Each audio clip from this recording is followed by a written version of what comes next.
至到2004嘅報費加測為15,000元或者大嘅設備，主要探討當局喺醫療設備管理係咪前線資源。佢哋因此有科室對醫療設備嘅設置缺交詳細計劃同埋考慮，使到設備超人變身。大家喺醫療設備購置方面，衞生局會為醫院發展委員會同埋評估及甄選委員會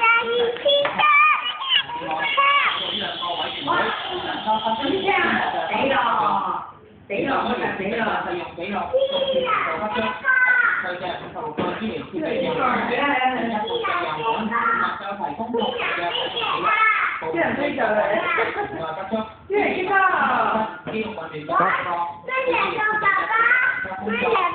基本制定明文指引，打劍劍啊！時嘅制度，進行有效嘅監管，部門冇重複同埋妥協。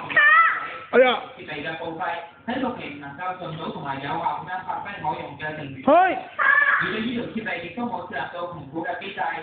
審計署建議部門應該首先檢討現時嘅醫療設備所發行嘅管理制度，制定一套嚴謹並且協調以及具前瞻性嘅管理機制，以確保資源得到足夠嘅利用。